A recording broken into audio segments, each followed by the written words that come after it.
Hey guys, Future Big Dog here. Just wanted to give you a heads up that this episode of the Doghouse is a very special episode. You're gonna see in a couple minutes. Also, I'm gonna be doing not a lot of editing for this one, and you're gonna probably see why. Uh, anyway, hope you guys have a Merry Christmas, and I'll see you next time. Peace. Yo, yo, yo! Hey, yo, what the fuck? Welcome back to the Doghouse. This is Dana. I am Big Dog 96's sister, favorite sister, only sister. And I'm taking over the Doghouse for the 150th episode Christmas special. I'm excited to be here. With the Doghouse is really cool setup. I'm really interested in these buttons and stuff like that. So I have just discovered the soundboard. Oh my god, who the hell cares? I know you don't care. I'm so sorry. But I thought it would just be something that y'all want to know. So I'm here today, taking over, and I got a couple things that I want to chat to y'all about. The first thing that I want to talk about is Travis Kelce and Taylor Swift. That's nasty. I'm so incredibly sorry, but I cannot take them seriously. I'm thinking that it might be that I'm supremely biased, and here's why. So we all know Taylor Swift is famous or infamous, whatever you want to call it, for dating people frivolously and then making songs about them unrepentantly. And she's, capitalized and made a whole brand off of it. Which, I mean, kudos to her for making her money. But when you get too close to... Sorry, what'd you say? No. Oh. I was just noticing Cloudbot's finally working. Okay. It wasn't working for a few days. Oh, okay. Cool. I think that what I was saying was, when it comes to her, all the power to you. You're making big bucks off of being a serial dater. I wish every other 20-something woman could do that. But we are not all girls from Pennsylvania who found a guitar and a teeny tiny curling wand. But anyway, back to Taylor herself. One of the things that was her first strike, and this may sound juvenile, but I want to keep it a buck. I'm going to keep it 100 as we go through this story. So I didn't like Taylor Swift when she came up, but I didn't like her even more when she dated Harry Styles. I was a very big One Direction girl. Still am sort of, a low-key stan. But I definitely felt some type of way when they dated and then broke up. It was just very, very sad. Us Harrys we were not down with the Swifties. And so whatever, they dated and, try to ignore her existence, as I'm sure that she ignores mine because she has no clue who I am and I'm just a hater on the internet. But either way, something that she then did as her next straw was, actually, recently, she dated Maddie Healy. The 1975 has been my favorite band since 2014. They are, I don't know, they're just them. Maddie Healy himself is quite the musical genius, and you know what, that's something, maybe we'll talk about that after I close up the Taylor Swift loop, but, so he's a lyrical genius, and he deserves the best, and so when they started dating, I was like, this man's an intellectual, if he wants to date her, okay. I'm just, I'm questioning that. But go off. So they dated, and it was like this like quick and dirty relationship. And then, now all these 50s want to say stuff about the 1975. And I was like, okay, let's strike two. Like, this woman and I, if like, if I'm the bear, or no, she's the bear in this situation, like, that sound, like, if you ever see Me in the Woods with a bear, help the bear, she's the bear in the situation. I'm the person in the woods that would beat her up. Anyway, continuing on from that analogy, so something that, with those two things combined, when it came to this whole deal with Travis Kelce, I don't follow football. I honestly had no clue who he was before he got poppin' because of Taylor Swift. But I am someone on Snapchat who loves to watch whatever the Daily Mail puts out every day. I love to look at the typos in the copy that they publish, like, unabashedly.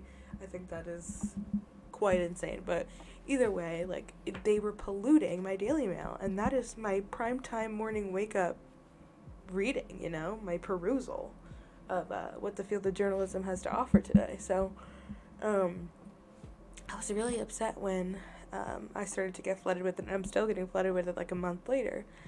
And I'm just like, she really has boosted the Chiefs' sales and, female engagement in the NFL, which already was fairly high.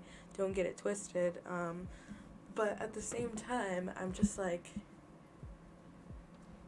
is this all kind of like a scheme, Like, is this something for her to capitalize off of further? Does she have a new album coming out? I mean, if she's using this man, he seems like a nice man. And if she's using this man, You going to jail? You're going to jail.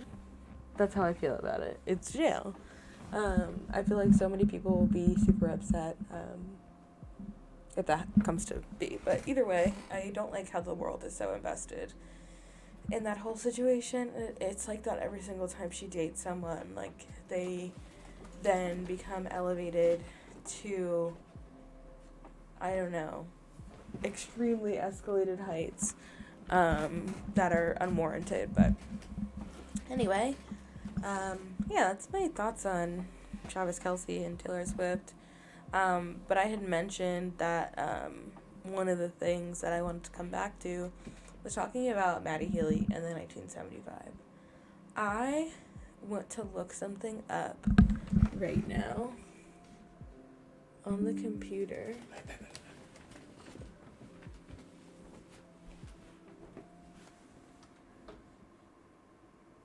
Wait, My assistant, Big Dog 96, is helping me out. I'm not your assistant. Okay, he's not my assistant. You are a guest on my show. I'm a guest on his show. I'm sorry. I'm happy to be a guest. Bicicleta. Traffic lights. Hold on, we're defeating the bots.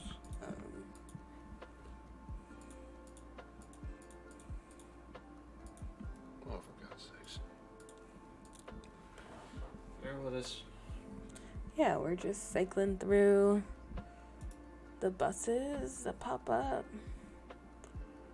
Sometimes these things make me feel stupid. I'm like, if I can't tell that there's a bus there, like, what will the FBI do to me? Will my computer explode since I'm a robot? Cool. Ooh, and we get this super clicky keyboard. Oh, wait.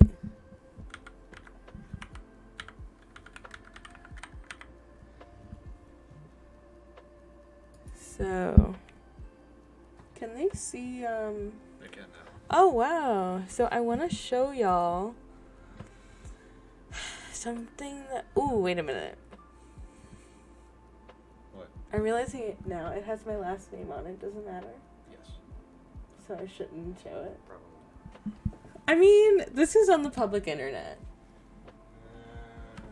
Fine. What's that? Okay, so Um,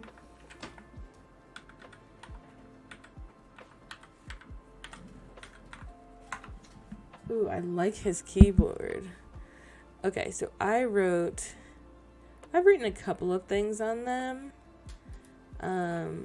This is from, oh my gosh, so much stuff I've written about them. Okay, so let's read the first one together, and we'll kind of I think it'd be good for me to offer commentary to, all the bits and pieces. So, what's up? You only had 10 minutes. Interesting. All right, keep going. So this is the first one, and basically, if we go through this, for context, was written April 30th, 2020. So at this point, we can all remember, hopefully, the world was shut down. We were in a lockdown, and it was dire straits. We were fighting over toilet paper in the streets, and Clorox wipes were a hot commodity. And so amidst that, the 1975 puts out a single called If You're Too Shy. And so at the time, I was chief copy editor of this publication, because I got it like that. But I'll read this. Amidst the uncertainty breaching our reality due to the advent of the COVID-19 pandemic. I'm so sorry. I used to write so pretentiously. That is such a crazy phrase. Amidst the uncertainty breaching our reality due to the advent of the COVID-19 pandemic. Who are you? The 1975 seeks to offer fans and listeners alike a much-needed reprieve by transporting us back to the head-bopping, feel-good sound that brought the band its initial fame way back in 2013. On April 23rd, the band dropped its latest single, If You're Too Shy, Let Me Know, just weeks before the release of its highly anticipated album, Notes on a Conditional Form, which I also wrote about. This recent single acts as an impetus for reflection on the question of how we, the people of the 21st century, are supposed to navigate our experiences with love and relationships due to our increased reliance on the internet.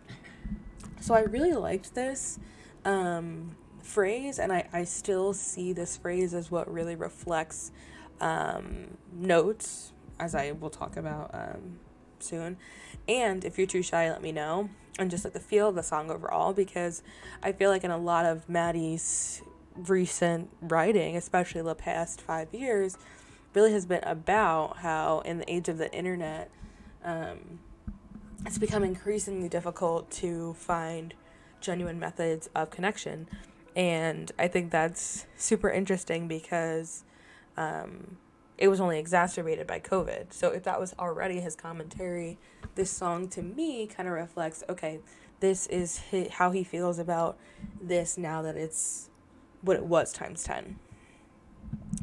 Listening to this song is like jumping into a time machine, a trip complete with lyrical references to classic movies like Psycho and The Shining, saxophone interludes that plant us in the 1980s, and poignant lines from songs like The Sound, the band's 2016 single, and She Way Out off the band's debut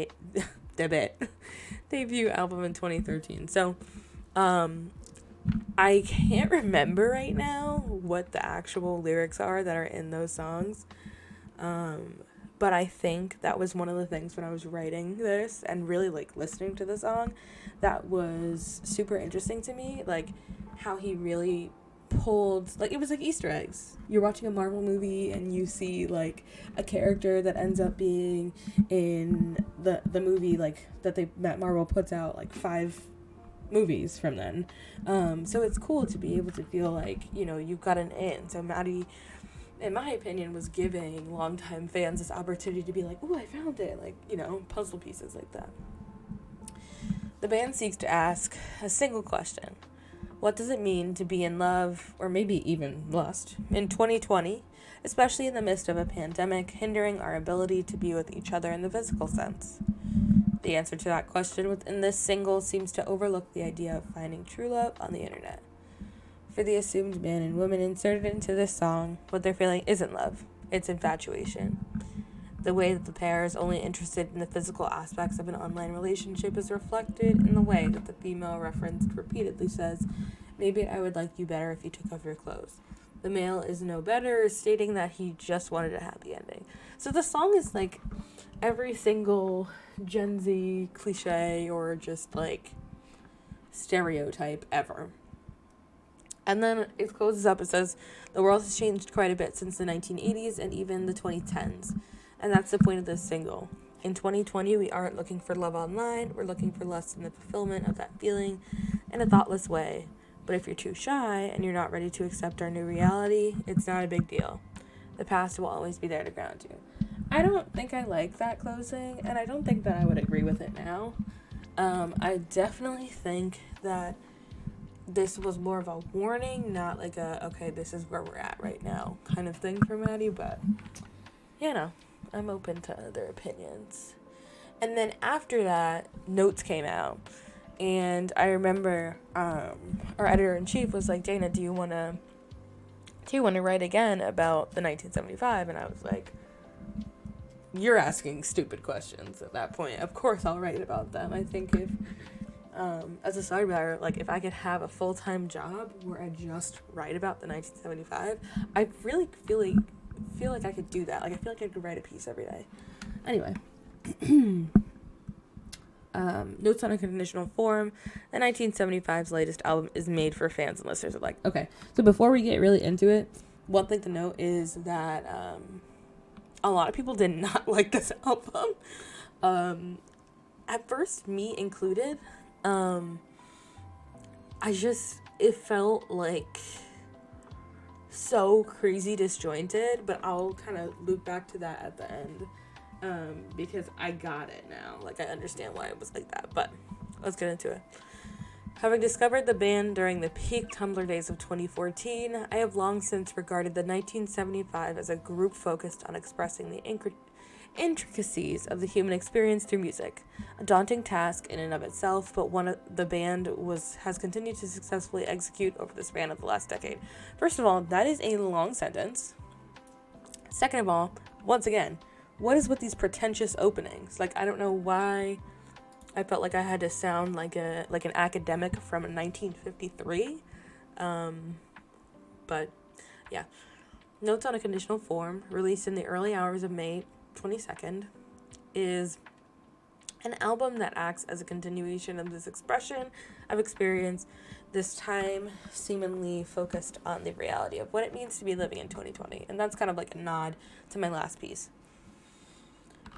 As is the case for a majority of the 1975 discography, this album, the sequel to the band's November 2018 release, A Brief Inquiry into Online Relationships, one of the best albums ever, just to let you know, is meant to be listened to in the way that you would read a good book, track by track, no skips, shuffles, or interruptions. And I stand by that.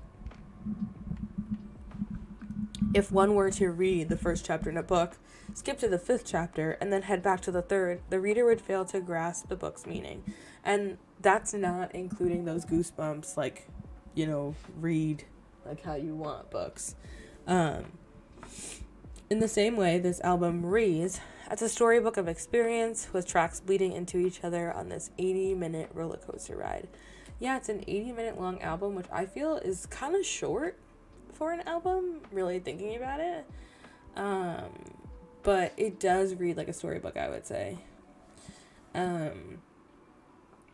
This experience begins with a self-titled instrumental track, the 1975, a staple of all three of the band's previous albums. They always have a track called the 1975. Sometimes it'll allude to other albums, so like, I don't know, but it's, you know, they're always a different song. It's not the same song every album. This time around, the track features 16-year-old climate change activist Greta Thunberg delivering a call to action monologue layered over the tinkling of a simple piano. I wouldn't have said simple. The piano really was crescendoing like the whole time. But okay. And yeah, Greta Thunberg, like it was kind of like a spoken wordy type thing that I really liked because some of the other art for Notes, if I'm correct, and I'm hoping I'm correct, is a boot about to kick the world. And then around it, it says NOAFC. So I think that's right. Merry Christmas, Blast God, LOL. Oh, here he is. I am good. This is not Big Dog, actually. This is Big Dog's sister, taking over for the 150th Christmas special. But it is great to meet you, Blast. Don't worry, buddy. I'm right here. He's right here, though. He's supervising. So... Oh, yeah. We're talking about music. Feel free to chime in on the conversation. But I was talking about, what have I missed? Okay, so what I'm talking about is the 1975. How do you feel about the 1975 Blast God? I think generally people tend to like them, or at least kind of like their more recent music.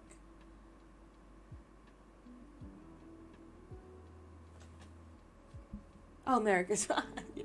No, not music from 1975. But you know what? That was a really good guess. The band is called The 1975. Here, look, we'll show you.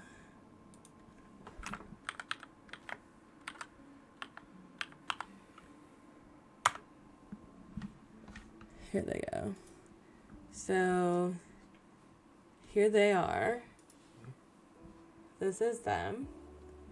And as you can see by a lot of these photos, oh my gosh, you haven't heard of them before? Well, you have Christmas homework.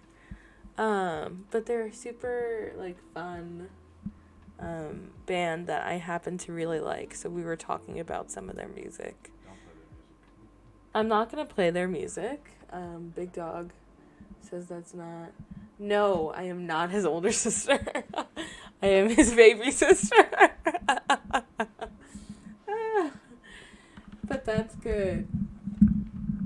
I think that means I have a mature voice.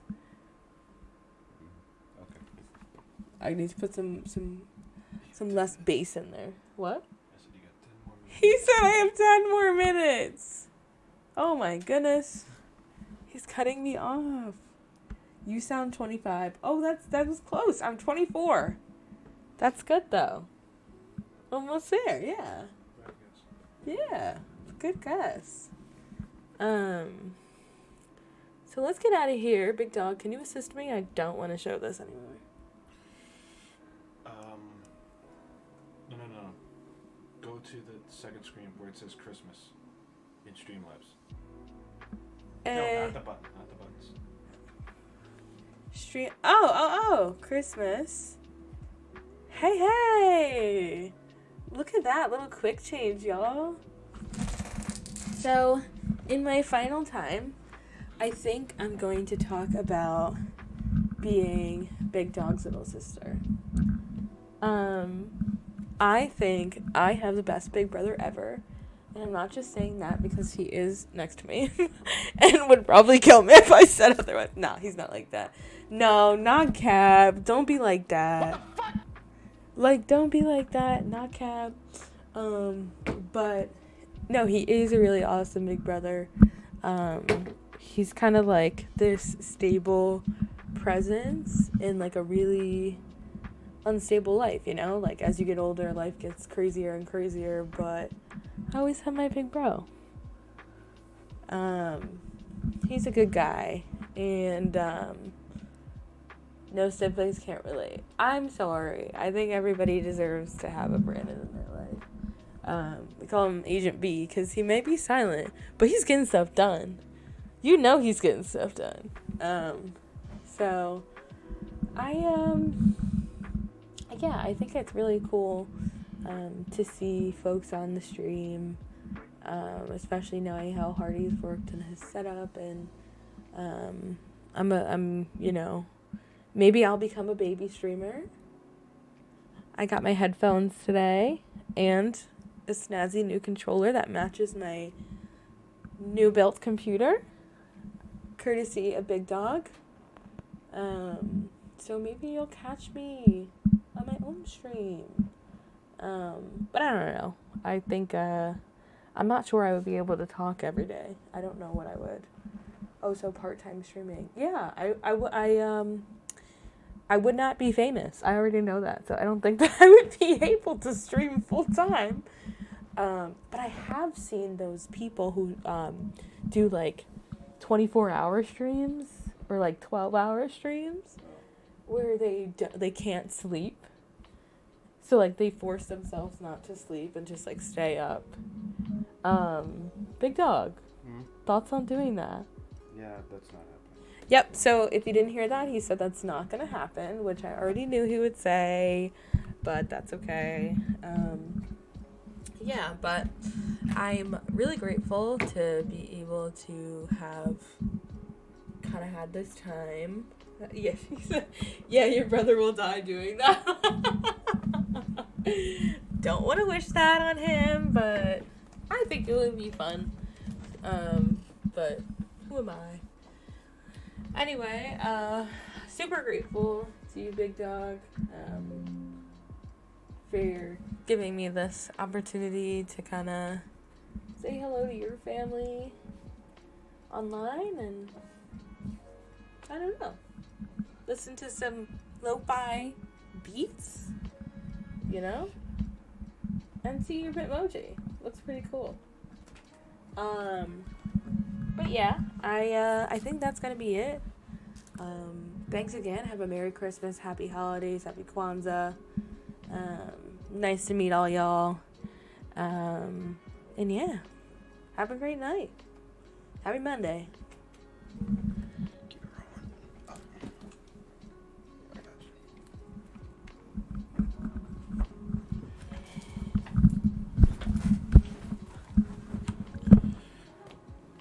you. All right, guys. No worries. I'm still here. Okay. So, let me know how she did. If anything, if you guys like it, I'll probably bring her back on. Woohoo! Start singing. Please don't. No. Nope. That's not happening.